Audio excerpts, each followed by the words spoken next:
Hello વિદ્યાર્થી મિત્રો, આજના વિડીયોમાં આપણે ભણવાના છીએ કેપેસિટર અને કેપેસિટન્સ। તો કેપેસિટર શું કહેવાય અને કેપેસિટન્સ શું કહેવાય, આ બંને બાબતનો આપણે આજે અભ્યાસ કરવાના છીએ આ વિડીયોમાં। તો શરૂઆત કરીએ છીએ કેપેસિટરની। પહેલો પ્રશ્ન થાય, કેપેસિટર કોને કહેવાય? તો કેપેસિટર शब्द समझता पहला एक सिंपल एग्जाम्पल लई लीए। धारो के अपनी पासे आ एक पात्र है, कोई आकारनु पात्र है। धारो के आपणे एमां कोई पदार्थ अथवा प्रवाही उमेरीए, बराबर ने? तो आ पात्र में केटलुं प्रवाही भराशे जेटली तेनी क्षमता हशे। क्षमता एटले धारो के लख्युं के आमां 5 लीटरनी क्षमता है, 5 लीटरनी क्षमता है। तो 5 लीटर जेटलुं प्रवाही समाशे, पण एना करता वधारे प्रवाही शुं थशे? बहार निकळी जशे। मतलब के 5 लीटर प्रवाही समावानी तेनी क्षमता है। आ क्षमताने आपणे शुं कहीए? केपेसिटी कहीए। शुं कहीए? केपेसिटी, बराबर। अने आ जे क्षमता, जे संग्रह करवानी क्षमता है, एवा साधनने आपणे कही शकीए केपेसिटर। अहीं विद्यार्थी मित्रों, આપણે વિદ્યુત ભારને સંગ્રહ કરવાનો છે। તો કેપેસિટર શું છે? કેપેસિટર એ વિદ્યુત ભારનો સંગ્રહ કરતી રચના છે। બોલો, કેપેસિટર શું છે? કેપેસિટર એ વિદ્યુત ભારનો સંગ્રહ કરતી રચના છે। ઓકે, આગળ વધીએ। હવે કેપેસિટર કેવું હોઈ શકે, એનો આકાર કેવો હોઈ શકે, બરાબર? તો કેપેસિટરનો આકાર સમજતા પહેલાં હું તમને સંજ્ઞા બતાવીશ। કેપેસિટરની સંજ્ઞા ખાસ મારે બતાવી છે। અહીં સંજ્ઞા આ પ્રમાણે હોય, કાં તો આવા બે ઊભા સમાંતર લીટી દોરવાની છે અને એને જોડાણ અગ્ર આપવાના છે। આ છે चल केपेसिटर के जेना मूल्य बदली शकाय। ओके, तो एना माटे आपणे अहींया एरो दौरीए छीए अने आ छे निश्चित मूल्यवाळुं केपेसिटर। तो भाई पहला आपणे शुं शीख्या भाई केपेसिटर शुं होई शके? तो विद्युत भारनो संग्रह करती रचना छे। पछी एने आपणे दौरवुं होय, दर्शाववुं होय तो संज्ञा केवी होई शके? तो आ संज्ञा शीख्या। हवे आपणे थोड़ुंक वधारे परफेक्शन तरफ जईए कि खरेखर मारे केपेसिटरनी व्याख्या लखवी होय तो व्याख्या शुं लखाय? तो केपेसिटरनी व्याख्या पहला आपणे बे आकृतिओ ध्यानमां लईए। जो आ बे आकृतिमां बे वाहको छे एवुं विचारो, एक अने बे आकृति अथवा बे वाहको। एक वाहकनी सपाटी पर धन वीजभार है, तो एनी नजीक में रहेला बीजा वाहकनी सपाटी पर अने पछी नजीकनी सपाटी पर ऋण वीजभार हशे। धारो के आनो स्थितिमान V1 है, आनो स्थितिमान V2, बराबर। अहींया धन वीजभार है आपणी पासे, अहींया ऋण वीजभार है। हवे व्याख्या शुं छे के एकबीजाथी पास पासे रहेला यादच्छिक आकारना अने यादच्छिक कदना सुवाहकोना तंत्रने केपेसिटर कहे छे। केपेसिटर मतलब कि एकबीजानी पासे रहेला यादच्छिक आकारना અને યાદચ્છિક કદના સુવાહકોના તંત્રને, અને આ બંને જે સુવાહકો છે તે અલગ કરેલા હોય, એટલે ખૂબ જ નજીકના હોય। અલગ કરેલા મતલબ કે એકની અસર બીજા પર લાગતી ન હોય, તેને આપણે ભૌતિક વિજ્ઞાનમાં અલગ કરેલું કહીએ, બરાબર। તો એકબીજાની પાસે રહેલા यादच्छिक आकारना अने यादच्छिक कदना सुवाहकोना तंत्रने केपेसिटर कहे छे। मित्रों, अहीं यादच्छिकनो अर्थ शुं थाय? यादच्छिक एटले मन फावे तेवुं नहीं। यादच्छिक एटले કે જે ચોક્કસ ન હોય, બરાબર, જે આકાર ચોક્કસ ન હોય. કેપેસિટરની સંજ્ઞા આપણે દોરી છે, તો કોઈ પણ કેપેસિટર માટે સંજ્ઞા તો ફિક્સ રહેશે, પણ કેપેસિટરના આકાર બદલાતા રહેશે, જે આપણે આગળ અભ્યાસ કરીશું. ઓકે, તો વ્યાખ્યા ફરીવાર જોઈ લઈએ. એકબીજાથી પાસે રહેલા યાદચ્છિક આકારના અને યાદચ્છિક કદના સુવાહકોના તંત્રને કેપેસિટર કહેવામાં આવે છે. અહીં આપણે બે સુવાહકો ધ્યાનમાં લો. આકૃતિમાં દર્શાવ્યા મુજબ બે સુવાહકો ધ્યાનમાં લો. તેમના પર વિદ્યુત ભારો અનુક્રમે +Q અને -Q છે, તથા તેમના વિદ્યુત સ્થિતિમાનો અનુક્રમે V1 અને V2 છે. મિત્રો, આ વાક્ય આપણે આકૃતિ ઉપરથી લખ્યું. હવે જુઓ, આ બે સુવાહકોનો વિદ્યુત સ્થિતિમાન નો તફાવત લખવો તો શું આવે? એ આવશે V.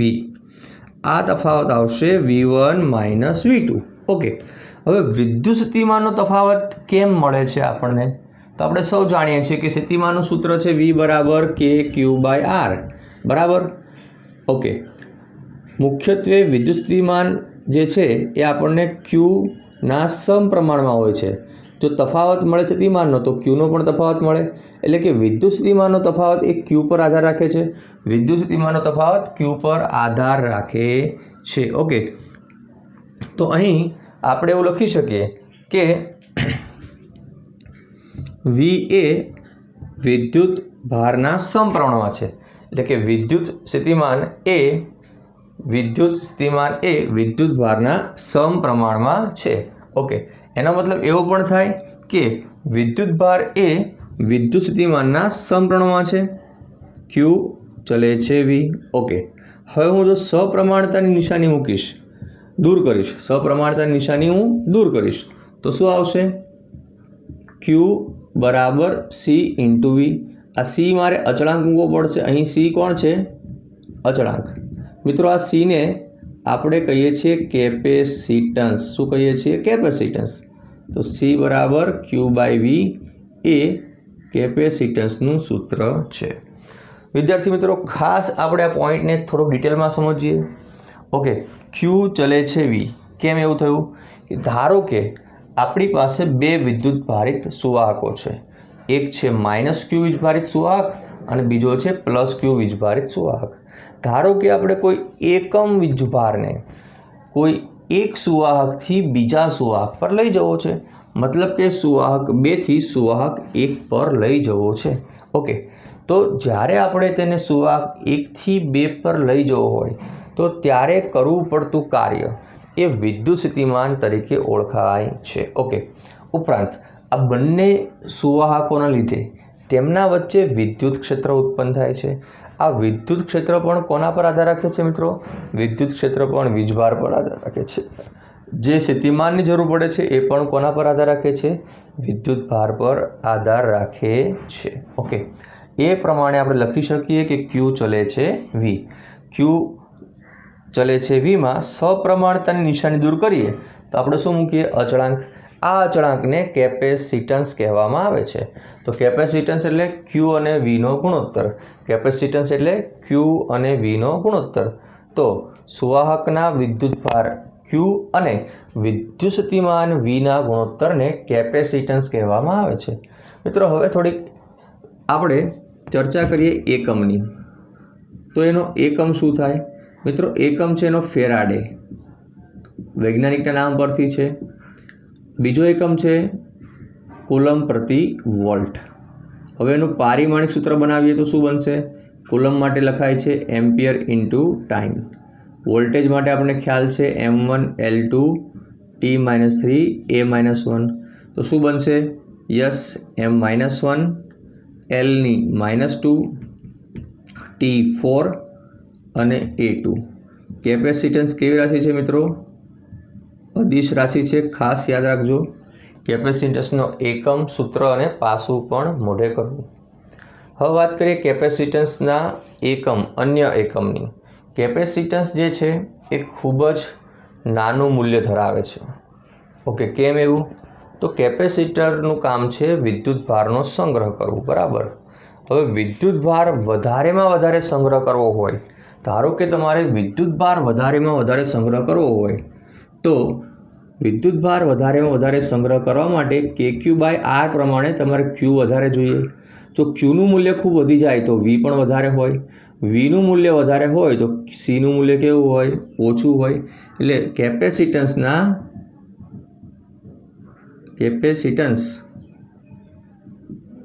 અન્ય એકમો હશે તે નાના પૂર્વકવાળા હશે.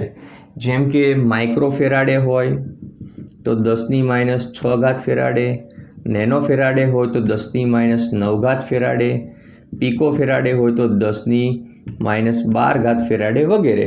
તો આ પ્રકારના ખૂબ જ નાના એકમો કેપેસિટન્સ માટે વપરાય છે. ઓકે મિત્રો, હવે પ્રશ્ન થાય કે આ કેપેસિટન્સ કોના પર આધાર રાખે છે?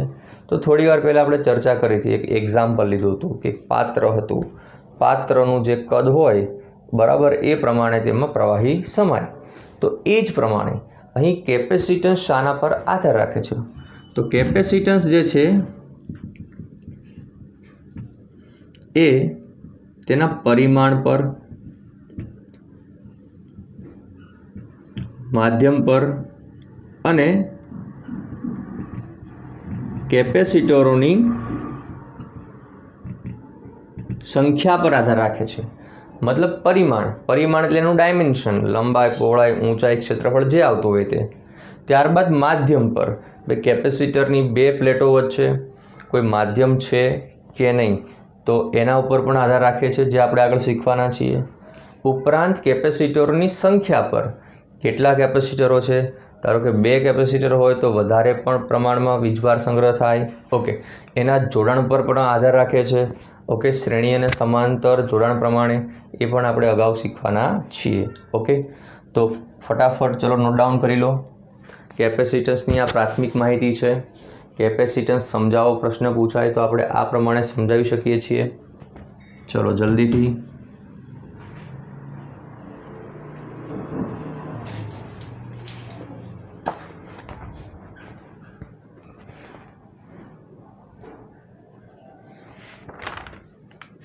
લખાઈ ગયું? ઓકે, તો મિત્રો હવે આપણે ભણવાના છીએ કેપેસિટન્સના અન્ય સૂત્ર, બરાબર. કેપેસિટન્સના અન્ય સૂત્ર.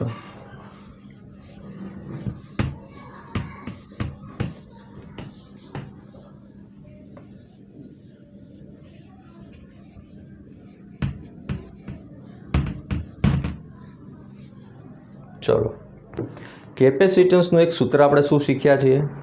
તો કેપેસિટન્સનું સૂત્ર આપણે શીખ્યા છીએ C = Q/V. આને યાદ રાખીએ. પણ અન્ય સૂત્ર શીખવાના છે આપણે. એક તો C = 4πε0R અને C = ε0A/d. મિત્રો, આ બે સૂત્ર આપણે આ લેક્ચરમાં હજી શીખવાના બાકી છે. પણ એના પહેલાં એક નાનો ટોપિક શીખવો છે, ડાઇઇલેક્ટ્રિક સ્ટ્રેન્થ. ડાઇઇલેક્ટ્રિક સ્ટ્રેન્થ કોને કહેવાય? અને અહીંથી પણ આપણે કેપેસિટન્સનું સૂત્ર સાબિત કરીશું, બરાબર. એક એક્ઝામ્પલ લઈએ. ચલો, ધારો કે આપણી પાસે આ વીજભારિત ગોળો છે અથવા એક ધાતુનો સુવાહક ગોળો છે. એના ઉપર આપણે ધીમે ધીમે ધીમે ધીમે વીજભાર ઉમેરીએ છીએ. જો ધીમે ધીમે ધીમે ધીમે વીજભાર ઉમેરીએ. ઓકે, સ્થિતિમાન વધે છે, યસ, V ચલે છે Q. જેમ જેમ વીજભાર વધતો જાય તેમ સ્થિતિમાનમાં વધારો થાય છે. શું મળે આપણને સ્થિતિમાન? V = KQ/R. આ જ રીતે સપાટી પરના બિંદુએ આપણે વિદ્યુત ક્ષેત્ર જોઈએ તો એ પણ શું થશે? KQ/R². મિત્રો, એક સમય એવો આવશે કે Eનું મૂલ્ય મહત્તમ થશે. જ્યારે Eનું મૂલ્ય મહત્તમ થાય ત્યારે સપાટી પર ક્યુ મહત્તમ થશે અને જો સપાટી પર ક્યુ મહત્તમ થાય તો પછી તમે જે વધારાનો વીજભાર ઉમેરશો એ વીજભાર સપાટી પર નહીં સંગ્રહ પામે, એ વીજભાર હવામાં લીક થશે, વાતાવરણમાં લીક થશે. ઓકે, તો હવે વધારાનો જો વીજભાર હોય તે સંગ્રહ નહીં પામે પણ લીક થશે. ઓકે, મતલબ કે હવે જે ગોળો છે એ ગોળાએ પોતે વિદ્યુતભાર સંગ્રહ કરવાની ક્ષમતા ગુમાવી. જ્યાં સુધી એની કેપેસિટી હતી, જ્યાં સુધી એની સ્ટ્રેન્થ હતી, ત્યાં સુધી એણે વીજભાર સંગ્રહ કર્યો. પછી કે નહીં, હવે મારાથી થશે નહીં, હવે તમારે જ્યાં જવું હોય ત્યાં જાઓ, મારી પાસે ટાઈમ નથી, જગ્યા નથી. બરાબર, ગોળો એવું કહે છે. તો જો શરૂઆતમાં શું કર્યું આપણે, જેટલો વીજભાર ઉમેર્યો એટલો ઉમેર્યો, એ પ્રમાણમાં સ્થિતિમાન મળી ગયું, એ પ્રમાણમાં ક્ષેત્ર મળ્યું. હવે વિદ્યુત ક્ષેત્રનું મૂલ્ય મહત્તમ થાય એટલે સપાટી પર વીજભાર મહત્તમ થાય. હવે વધારાનો વીજભાર છે એ સંગ્રહ પામતો નથી, તો એ વધારાનો વીજભાર શું થાય છે, એ લીક થશે. બરાબર, તો આના પરથી વ્યાખ્યા બને છે કે વિદ્યુત ક્ષેત્રના જે મહત્તમ મૂલ્ય સુધી વિદ્યુતભાર સંગ્રહ પામી શકે તેને, અથવા જે મૂલ્ય સુધી વાહક અવાહકતાનો ગુણધર્મ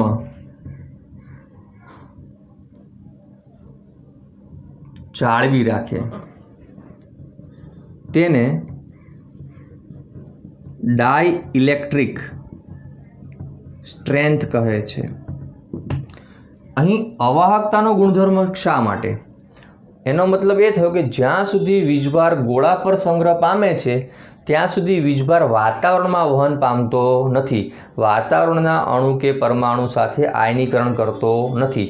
એટલે જ્યાં સુધી બધો વીજભાર ગોળા પર સંગ્રહ પામતો હોય ત્યાં સુધી તે ગોળો અથવા તો વાહક એ અવાહકતાનો ગુણધર્મ ધરાવે છે. ઓકે, તો એ મૂલ્યને શું કહીએ છીએ આપણે? Dielectric strength. મિત્રો, ડાઇલેક્ટ્રિક સ્ટ્રેન્થ એક પ્રકારનું વિદ્યુત ક્ષેત્ર છે અને હવા માટે ડાઇલેક્ટ્રિક સ્ટ્રેન્થનું મૂલ્ય છે 3×10⁻³ મૂલ્ય છે 3000 વોલ્ટ પર mm. ઓકે, હવે આપણે ઘાત ફેરવીએ. શું થશે? 3000 વોલ્ટ પર mm. મારે મીટરમાં લખવું હોય તો શું લખાય? તમને ખબર છે ભાઈ, 1 mm એટલે 10⁻³ મીટર. નીચે -3 આવશે, ઉપર જશે તો 10⁻³ થઈ ગઈ વોલ્ટ પર મીટર. ઓકે, આ પણ લખી શકાય. ચલો સર, મારે આ 0ને ઘાતમાં ફેરવવા છે તો 3×10⁶ વોલ્ટ પર મીટર. તો આ થઈ ગયું હવા માટે ડાઇલેક્ટ્રિક સ્ટ્રેન્થનું મૂલ્ય. મિત્રો, હવા માટે ડાઇલેક્ટ્રિક સ્ટ્રેન્થનું મૂલ્ય. ઓકે, તો ખૂબ જ અગત્યનો ટોપિક છે. ડાઇલેક્ટ્રિક સ્ટ્રેન્થ કોને કહેવાય? તો એકવાર ફરી રિવિઝન કરીએ. ડાઇલેક્ટ્રિક સ્ટ્રેન્થ એટલે કે વિદ્યુત ક્ષેત્રના જે મહત્તમ મૂલ્ય માટે વાહક અવાહકતાનો ગુણધર્મ જાળવી રાખે છે તેને ડાઇલેક્ટ્રિક સ્ટ્રેન્થ કહેવામાં આવે છે. અને ડાઇલેક્ટ્રિક સ્ટ્રેન્થનું મૂલ્ય હવા માટે કેટલું છે? તો યાદ રાખજો, 3000 વોલ્ટ પર mm અથવા તો 3×10⁶ વોલ્ટ પર મીટર. ઓકે, બીજી એક વાત કે ડાઇલેક્ટ્રિક સ્ટ્રેન્થ બીજું કંઈ જ નહીં, વિદ્યુત ક્ષેત્ર છે. ડાઇલેક્ટ્રિક સ્ટ્રેન્થ શું છે? વિદ્યુત ક્ષેત્ર છે. તો ક્યારેક તમને એવું પણ પૂછે કે ડાઇલેક્ટ્રિક સ્ટ્રેન્થનું પારિમાણિક સૂત્ર જણાવો. મિત્રો, પારિમાણિક સૂત્ર પૂછ્યું હોય તો પણ વિદ્યુત ક્ષેત્રનું પારિમાણિક સૂત્ર તમને આવડે છે કે નહીં? એ જ લખવાનું, બરાબર ને? m1L1T-3A-1. Okay, clear? Okay, dielectric સ્ટ્રેન્થનો ટોપિક થઈ ગયો ક્લિયર. આગળ વધીએ ત્યાં પહેલાં તમે એકવાર આનું સ્ક્રીનશોટ લઈ લો તો તમને લખવામાં સરળતા પડશે. મિત્રો, આ તમામ થિયરીની PDF તમને આપણી એપ્લિકેશનમાં મળશે. આપણી એપ્લિકેશન હશે વન એકેડમી. જે અત્યારે પ્લે સ્ટોર પર નંબર 2 રેન્ક કરી રહી છે. ઓકે, ટૂંક સમયમાં આપણા બધા જ વિડીયો લેક્ચર અને PDF નોટ્સ આપણી એપ્લિકેશન ઉપર અપલોડ કરવામાં આવશે, જેથી તમને ભણવામાં સરળતા રહેશે. PDF ડાઉનલોડ કરવાની, नोट्स पण તમારે લખવાની જરૂર પડશે નહીં. ओके, साરું. चलिए नेक्स्ट टॉपिक आता है गोला का कैपेसिटर. गोळो શું ગોળો કેપેસિટર તરીકે વર્તી શકે? આર ત્રિજ્યાના ગોળાનું કેપેસિટન્સ. નેક્સ્ટ પ્રશ્ન, એટલે આ થિયરી આવશે. આર ત્રિજ્યાના ગોળાના કેપેસિટન્સનું સૂત્ર તારો. ખૂબ જ સિમ્પલ થિયરી. આર ત્રિજ્યાના ગોળાના કેપેસિટન્સનું સૂત્ર. તો જોઈએ, આપણને ખ્યાલ હોવો જોઈએ કેપેસિટન્સનું સૂત્ર હું કઈ રીતે મેળવીશ. તો બહુ સિમ્પલ છે, C = Q/V. એટલે આપણી પાસે વીજભાર હોવો જોઈએ અને વિદ્યુત સ્થિતિમાનનો તફાવત હોવો જોઈએ. ઓકે, ચલો અહીં જો આપણી પાસે એક ગોળો છે જેની ત્રિજ્યા કેટલી છે, R છે. એની સપાટી ઉપર Q વીજભાર છે, Q વીજભાર છે. ઓકે, તો લખીએ Q વીજભારિત R ત્રિજ્યાના ગોળા માટે સ્થિતિમાન શું થાય બોલો? KQ/R. Very good. હવે આપણે શું જોઈએ છે બેટા? આપણે જોઈએ છે કેપેસિટન્સ. કેપેસિટન્સ માટે શું કરવાનું છે? Q/V. ચલો આમાં Q દેખાય તમને? યસ, Q છે. તો Q/V ને સૂત્રનો કરતા બનાવો તો શું થાય? Q/V તો R/K થશે. પરંતુ આપણે જાણીએ છીએ કે આજા છીએ કે Q/V ને તો C કહેવાય, એટલે C = R/K. આ છે કેપેસિટન્સનું સૂત્ર. બાળકો, K શું છે તમને ખ્યાલ છે કે નહીં? 9 × 10⁹ ન્યૂટન × મીટર²/કુલમ². પણ તમે કહેશો સર અમને K નહીં, E ગમે, E ફોર એપ્સિલોન. તો કોઈ વાંધો નહીં, Kના બદલે તમે 1/4πε0 મૂકી દો. શું આવશે જોઈ લો? 1/4πε0. છેદનો છેદ અંશમાં જાય તો C = 4πε0R થાય. શું થાય બોલો? C = 4πε0R. देखो ये आ गया, देखो ये आ गया. ओके, तो ગોળીય સપાટીવાળી કોઈ પણ વસ્તુ હોય જેની ત્રિજ્યા R હોય એનું કેપેસિટન્સનું સૂત્ર થશે C = 4πε0R. તમને કોઈ પણ પદાર્થની ત્રિજ્યા આપી હોય તો કેપેસિટન્સનું સૂત્ર બને કયું? C = 4πε0R. તો તમારામાંથી કોઈને પ્રશ્ન ના થાય કે સર આપણી પૃથ્વી ગોળ છે? હા, પૃથ્વીની ત્રિજ્યા 6400 કિલોમીટર છે. ઓકે, તો એનું કેપેસિટન્સ મળે? યસ, મળે છે. પેલી વીજળી પડે ને, વીજળી એ ક્યાં જાય? પૃથ્વીમાં સંગ્રહ પામે. મતલબ કે કેપેસિટર તરીકે વર્તી હશે. આપણા ઘરમાં આપણે અર્થિંગનો તાર જોડીએ છીએ. ક્યાં જોડીએ છીએ? જમીનમાં. મતલબ એ વીજભારને સંગ્રહ કરતી હશે. ઓકે, આ બે આપણને એવા પોઈન્ટ્સ મળે કે જેમાં કહી શકીએ કે પૃથ્વી એક કેપેસિટર તરીકે વર્તે છે. તો ચલો લખીએ કે પૃથ્વીનું કેપેસિટન્સ કઈ રીતે મળે. મિત્રો, પૃથ્વીનું કેપેસિટન્સ શોધો. સિમ્પલ છે સૂત્ર. પૃથ્વી તો ગોળો છે કે નહીં, તો એનું ત્રિજ્યા કેટલી હોય? એની ત્રિજ્યા યાદ રાખવી પડે આપણે, જે છે 6400 કિલોમીટર. મતલબ કે 6400 10³ મીટર. ઓકે, R ત્રિજ્યાના ગોળા માટે કેપેસિટન્સનું સૂત્ર છે 4πε0R. ચલો અહીંયા 4 લખશો, પાઈના જગ્યાએ 3.14 લખશો, ε0 8.85 10⁻12. અને R કેટલા? R છે 6400 કિલોમીટર. હવે આનું સાદુરૂપ જાતે આપવાનું છે. જવાબ આવશે તમારો માઇક્રોફેરાડેમાં. કેટલો આવશે? માઇક્રોફેરાડેમાં. બરાબર, જવાબ તમારો 711 કે 712 માઇક્રોફેરાડે વચ્ચે જ આવવો જોઈએ. તમારે બધાએ કેલ્ક્યુલેશન કરવાનું છે. ઓકે, સારું, ચલો નોટ ડાઉન કરી લો. ખૂબ જ ઇમ્પોર્ટન્ટ ટૉપિક છે. કોઈ પણ આર ત્રિજ્યાના ગોળા માટે આ સાચું છે.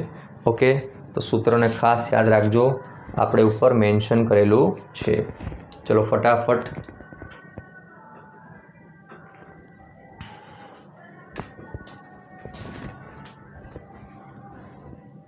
डन हो गया. तो फिर रफ करते हैं, रफ करते हैं, रफ।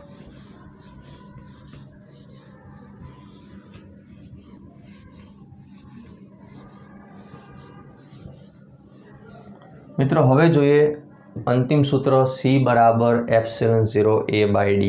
C बराबर एप्सिलॉन 0 A अपॉन D। आने कहेवामां आवे छे समांतर प्लेट केपेसिटरनुं केपेसिटन्स। शुं कहेवाय छे? समांतर प्लेट केपेसिटरनुं केपेसिटन्स। ओके मित्रों आमां घणी बधी वस्तु एवी छे के जे तमे जाणो छो। चेप्टर नंबर 1 ना सूत्रनो आपणे अहींया उपयोग करवाना छीए। तमे लोको जो नवा होय, चेप्टर 1 नो अभ्यास ना कर्यो होय तो आपणा बधा ज विडियो यूट्यूब चेनल पर अवेलेबल छे। प्लीज एकवार रिफर करजो। जोईए केपेसिटर, जेमां समांतर प्लेट केपेसिटरनी वात करवी छे तो एमां 2 प्लेटो होय छे। यस 2 प्लेटो। आ रही आपणी 2 प्लेटो देखाय छे। यस एक धन धनाधन धन धन प्लेट, बीजी ऋण प्लेट ऋण प्लेट ऋण प्लेट, बधो वीजभार ऋण। अहींया बधो धन वीजभार छे, अहीं बधो ऋण वीजभार छे। ओके हवे जो वीजभार पृष्ठ उपर छे, प्लेट ने सपाटी छे बराबर। तो आपने खबर छे ने पृष्ठ घनता सिग्मा बराबर क्यू बाय ए होय तो ए प्रमाणे क्यू शुं थाय सिग्मा ए। ओके आपणे अहीं धन वीजभारित प्लेटनी घनता प्लस सिग्मा लईए ने ऋण वीजभारित प्लेटनी घनता આપણે શું લખશું માઇનસ સિગ્મા। વિદ્યાર્થી મિત્રો આ બંને પ્લેટો એકબીજાથી નજીક છે, બંનેની વચ્ચેનું અંતર સ્મોલ ડી કહી દઈએ। ઓકે અંદરના વિસ્તારમાં શું ઉત્પન્ન થશે? વિદ્યુત ક્ષેત્ર। સર બહાર ના ઉત્પન્ન થાય? હા ત્યાં પણ થાય, પણ જોઈએ જરા તો જો આ પહેલું ક્ષેત્ર ધન પ્લેટવાળું દેખાય તમને? હા ક્ષેત્ર રેખાઓ ક્યાંથી ક્યાં હોય ભાઈ? ધનથી ઋણ, એટલા માટે। અને ઋણ પ્લેટમાં ખબર છે ક્ષેત્ર રેખાઓ ક્યાં જાય? અંદર જાય। એનો અર્થ તો એવો થયો કે કેપેસિટરના અંદરના વિસ્તારમાં ક્ષેત્ર રેખાઓ કેવી છે? કેપેસિટરના અંદરના વિસ્તારમાં ક્ષેત્ર રેખાઓ એક જ દિશામાં છે। ઓકે હવે જોઈએ આપણી આ પહેલી પ્લેટ હતી, આ ફર્સ્ટ પ્લેટ છે અને આ સેકન્ડ પ્લેટ। હવે અહીંયા પહેલી પ્લેટની બહાર તીર આ પ્રમાણે આવશે, બહારની તરફ ક્ષેત્ર રેખાઓ। ઓકે ક્લિયર છે। આમાં अंदरनी तरफ क्षेत्र रेखाओ आ पण सर क्लियर छे। ओके हवे प्लेट 1 नी बहार बोलूं एटले आ बाजू आवशे ने प्लेट 2 नी बहार मतलब के आ बाजू बराबर। तो पहला आपणे विद्युत क्षेत्र जोई लईए। ओके आकृतिमां दर्शाव्या मुजब एक बीजीथी केटला डी अंतरे रहेली एक क्षेत्रफळ धरावती प्लेटो ध्यानमां लो। એટલે આ બે પ્લેટનું જે તંત્ર બને છે એ કેપેસિટર છે બરાબર। હવે જો પ્લેટો પર વીજભાર અનુક્રમે કયા છે? યસ પ્લસ ક્યુ અને માઇનસ ક્યુ છે। તેમની વિદ્યુતભાર પૃષ્ઠ ઘનતાઓ શું છે બોલો? યસ પ્લસ સિગ્મા અને માઇનસ સિગ્મા। Very good. જે તમે ડ્રો કર્યું છે જ લખો ને, સિમ્પલ છે, કઈ વસ્તુ યાદ કરવાની જરૂર નથી, આવડે જ। ઓકે ચલો પ્લેટની બહારના વિસ્તારમાં, પ્લેટોની બહારના વિસ્તારમાં વિદ્યુત ક્ષેત્ર શું થાય? ઈ થશે। શું થશે? ध्यान आपजो E1 माइनस E2। તમે કહેશો કે સર કેમ E1 માઇનસ E2? ઓકે જોઈએ હમણાં E1 શું છે ભાઈ? Sigma by 2 epsilon 0 minus sigma by 2 epsilon 0, જવાબ આવશે 0। ચેપ્ટર નંબર 1માં બાળકો આપણે આ ભણી ગયા છીએ, છતાં એકવાર ધ્યાન આપજો। ધારો કે તમે આ પ્લેટ 1ની બહાર અહીંયા કોઈ બિંદુ વિચારો તો આ બિંદુએ પહેલી પ્લેટનું ક્ષેત્ર ક્યાં છે? જો પહેલી પ્લેટ આ રહી, આનું ક્ષેત્ર ક્યાં છે? ડાબી બાજુ બરાબર। અને બીજી પ્લેટની પણ આ બિંદુ બીજી પ્લેટની કઈ બાજુ છે? ડાબી બાજુ છે। આ બિંદુ પહેલી પ્લેટની પણ ડાબી બાજુ છે, બીજી પ્લેટની પણ ડાબી બાજુ છે। તો બીજી પ્લેટની ડાબી બાજુનું ક્ષેત્ર ક્યાં છે? જમણી બાજુ। તો બેટા આ ક્ષેત્ર થશે E2 બરાબર અને આ થશે E1। જો બંને ક્ષેત્ર કેવા છે? સમાન મૂલ્યના પરસ્પર વિરુદ્ધ દિશાના છે કે નહીં? બંને ક્ષેત્રો સમાન મૂલ્યના અને પરસ્પર વિરુદ્ધ દિશાના હોય તો જવાબ કેવો આવશે? શૂન્ય આવશે. ઓકે, હવે અહીંયા વિચારો, આ તમે કોઈ બિંદુ વિચારી લો, બરાબર, જે પ્લેટ 2ની બહાર છે. ક્યાં છે? આ પ્લેટ 2ની બહાર. તો હવે મારે અહીંયા ક્ષેત્ર શોધવું હોય તો શું કરાય? તો વિચારો, આ જે બિંદુ છે ને એ પ્લેટ 2ની જમણી બાજુ છે અને 1ની પણ જમણી બાજુ. એટલે મારે અહીંયા જે ક્ષેત્ર દર્શાવવા હશે જમણી બાજુવાળા હશે, બરાબર. તો જો પ્લેટ 1ની જમણી બાજુ ક્ષેત્ર ક્યાં છે? જમણી દિશામાં છે. આ રહ્યું E1, વેરી ગુડ. અને પ્લેટ 2ની જમણી બાજુમાં ક્ષેત્ર ક્યાં છે? ડાબી તરફ, E2, એ પણ ખ્યાલ છે. હવે તમને ખબર છે કે ભાઈ E1 શું હોય? ભાઈ sigma plus sigma by 2ε0. E2 શું છે? E2 શું છે ભાઈ? Minus sigma by 2ε0. ઓકે, કઈ બાજુ છે? તો આ ડાબા છે અને આ કઈ બાજુ છે? જબા. તો બંનેના મૂલ્ય સમાન છે. યસ. વિરુદ્ધ દિશાના છે. હા, તો જવાબ કેવો થાય? શૂન્ય. એટલા માટે આપણે ડાયરેક્ટ લખ્યું કે E બરાબર E1 minus E2 sigma by 2ε0 minus sigma by 2ε0 બરાબર 0. ઓકે, ચલો હવે આગળ વધીએ. હવે પ્લેટો વચ્ચેના વિસ્તારમાં શું થાય? તો બાળકો, પ્લેટો વચ્ચેના વિસ્તારમાં વિદ્યુત ક્ષેત્ર મળશે sigma by 2ε0 plus sigma by 2ε0. કારણ કે બંને ક્ષેત્ર સમાન દિશામાં છે અને સમાન દિશામાં રહેલા સદિશોનો સરવાળો થાય. સર, તમે સદિશની નિશાની દર્શાવી નથી. હા બેટા, એક જ પરિમાણમાં જ્યારે આપણે રાશિઓ લખતા હોઈએ ત્યારે દિશા દર્શાવવાની હોતી નથી. ઓકે, તો પ્લેટો વચ્ચેના વિસ્તારમાં શું કર્યું આપણે? વિદ્યુત ક્ષેત્ર એ બંને ક્ષેત્રોનો સરવાળો કરીને મેળવ્યું. ઓકે, હવે જો આ બંને સ્ટેપ સમાન છે, જે 2 વાર આવે છે, તો 2 ટાઈમ્સ સિગ્મા બાય 2ε0 કટ્ટા. તો એ શું મળ્યું? Sigma upon ε0. તો કેપેસિટરના અંદરના વિસ્તારમાં વિદ્યુત ક્ષેત્રનું સૂત્ર થશે સિગ્મા અપોન ε0. ઓકે, ચલો હવે આપણે શું મેળવવું છે બેટા? આપણે લાવવું છે સી ε0a/d. હવે આપણું ફોકસ ત્યાં હોવું જોઈએ, બરાબર. તો એના માટે આપણે આ સમીકરણમાં થોડા એવા ફેરફાર કરીશું. ચલો કરીએ ફેરફાર. તો પહેલું તો વિદ્યુત સ્થિતિમાન લખીશું. विद्युत स्थितिमान सूत्र तुमने खबर है वी कैसा होता है? एड़ा होता है। जो मैंने आपको पहले बताया, वी कैसा होता है? एड़ा होता है। मतलब V = E × D बराबर विद्युत स्थितिमान सूत्र हतुं ने V बराबर -E.dl ऊपर थी। ओके, हवे E शू लखवानुं छे? E शू लखवानुं बोलो? Sigma by ε0 × D because of 1। Okay, बस सिग्मा शू थशे बेटा? Q/A। पण ख्याल है तो लखो ने Q/A ε0 × D। ओके, आपणे शू जोईए छे बेटा? आपणे जोईए छे C ने शू कहेवाय? Q/V। चलो तमे Q ना छेदमां V लई जाओ तो सामे शू थशे? ε0a/d जशे कि नहीं? तो आई गयुं सूत्र C बराबर ε0a/d। C बराबर ε0a/d। ओके, फरी एक बार ध्यान आपशो शू करवानुं छे? तो पहला तो आपणे नीट एंड क्लीन मस्त आकृति दौड़ देवानी। पछी आकृतिनुं वर्णन जे देखाय छे लखवानुं कि भाई 2 प्लेटो छे, एक पर धन वीजभार छे, बीजी पर ऋण वीजभार छे, एकनी पृष्ठघनता धन छे, बीजीनी ऋण छे। त्यारबाद बाह्य विस्तारना क्षेत्र उपरथी परिणामी क्षेत्र मेळववानुं। ओके, जे समान आवशे। આપણે જાણીએ છીએ કે બાહ્ય વિસ્તારમાં ક્ષેત્ર કેવું હોય છે? શૂન્ય હોય છે। ત્યારબાદ અંદરના વિસ્તારમાં પરિણામી ક્ષેત્ર શોધીશું। મળી ગયું છે। હવે કેપેસિટરની 2 પ્લેટ વચ્ચેનો તફાવત ખબર છે સ્થિતિમાનનો V બરાબર E × D। ઓકે, અહીંયા E શું આવશે? Sigma by ε0। સિગ્મા બરાબર Q/A લખવાના। ઓકે, અને ત્યાંથી આપણે શું કરવાનું છે? Q અને V નો સંબંધ C લાવવો છે। C એટલે Q/V। તો આમાંથી હું Q/V કરીશ ને, Q/V કરીશ તો એને C કહેવાય। ओके, पण सामे शुं मळशे मने? ε0a/d। आने कहेवाय छे समांतर प्लेट केपेसिटरनुं केपेसिटन्स। समांतर प्लेट केपेसिटरनुं केपेसिटन्स। ओके, चलो प्लीज नोट डाउन करी लो, पछी थोड़ा मुद्दाओ चर्चा करिए। डन। Okay, smart.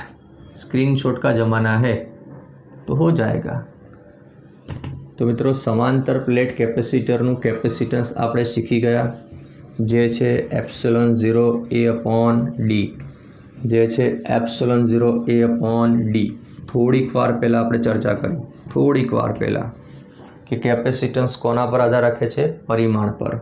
તો જો C બરાબર ε0A/d સૂત્રને સમજી લઈએ। આપણી પાસે આ બે કેપેસિટર, બે પ્લેટો છે, અંતર કેટલું છે? d। ઓકે, હવે હું આ જ વસ્તુ અહીંયા દોરું છું। જો આ અંતર ઘટ્યું, અડધું કર્યું, ક્ષેત્રફળ કેવું કર્યું? ડબલ કર્યું। કેટલું કર્યું? આ જે પ્લેટો હતી એના કરતાં ક્ષેત્રફળ કેવું થઈ ગયું? વધી ગયું, બરાબર ને? કેટલું થયું? ડબલ, 2a થઈ ગયું। તો શું ફરક પડે કેપેસિટન્સમાં? શું ફરક પડે જરા જુઓ તો, જુઓ 2a d/2, ડીના બદલે d/2, એના બદલે 2a, ઉપર ગયા 4 ટાઈમ ε0A/d, મતલબ કે કેપેસિટન્સ 4 ગણું થયું। કેટલું થયું? 4 ગણું। એનો મતલબ એ થયો કે જ્યારે કેપેસિટરના પરિમાણ બદલાય છે તો કેપેસિટન્સમાં પણ શું થાય છે? બદલાવ થાય છે। ઓકે, તો એક એ વાત યાદ રાખવાની છે આપણે ખાસ। આગળ વધીએ, બીજો પોઈન્ટ શીખવો છે ભાઈ। ચલો, કેપેસિટરની બે પ્લેટો વચ્ચેનું અંતર d ઘટે, આ અંતર d છે, એ ઘટે તો શું થાય બેટા? જો અંતર d ઘટશે, અંતર ઘટશે તો c માં શું થશે? વધારો। અંતર વધશે તો c માં શું થશે? ઘટાડો। ચલો હવે વાત કરીએ પ્લેટોનું ક્ષેત્રફળ a। પ્લેટોનું ક્ષેત્રફળ a વધે તો c માં શું થશે? વધારો। સપ્રમાણતા છે, જો સપ્રમાણતા હોય તો a વધે તો c વધે। ચલો, a ઘટે તો c શું થાય? ઘટે। Okay, very good. હવે સર અમારે આ સૂત્ર વાપરવું છે, આ સૂત્ર અમારે વાપરવું છે તો કઈ રીતે વાપરવું? તો એની વાત કહી દો ખાસ। તો અહીં જે ક્ષેત્રફળ આવે છે અલગ અલગ પ્રકારના હશે। ધારો કે તમારી પાસે બે ગોળા હોય, શું હોય?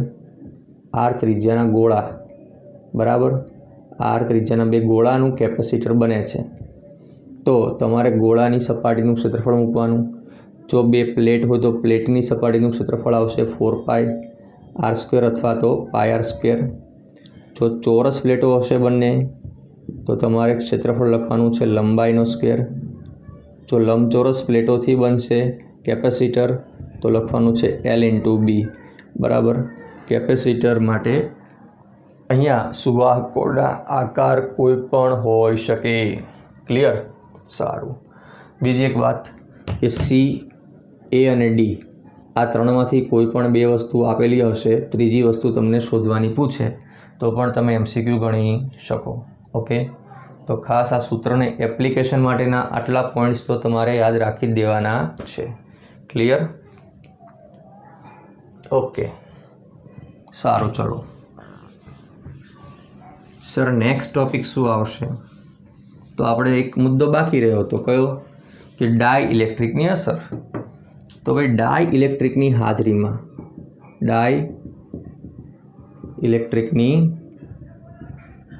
હાજરીમાં કેપેસિટન્સ ખૂબ જ સિમ્પલ ટોપિક છે આ। તમે જુઓ, ધારો કે આપણી પાસે શરૂઆતમાં કેપેસિટર છે, એમાં વચ્ચે કોઈ પણ પ્રકારનો પદાર્થ નથી। ઓકે, ક્ષેત્રફળ કેટલું છે? a, અંતર કેટલું છે પ્લેટોનું? d। તો ડાઇઇલેક્ટ્રિકની ગેરહાજરીમાં શું થાય કેપેસિટન્સ? બોલો, ε0A/d। ઓકે, સમીકરણ 1 કહી દઈએ। Very good. હવે મારે કેપેસિટરની બે પ્લેટ વચ્ચે ડાઇઇલેક્ટ્રિક માધ્યમ મૂકવું છે। શું મૂકવું છે? જેનો અચળાંક a છે, તો લખીશ કે ડાઇઇલેક્ટ્રિક માધ્યમની હાજરીમાં કેપેસિટન્સ। મિત્રો ખાસ ધ્યાન આપજો, આ સૂત્રને જુઓ, C બરાબર ε0A/d। તો અહીંયા a શું હતું?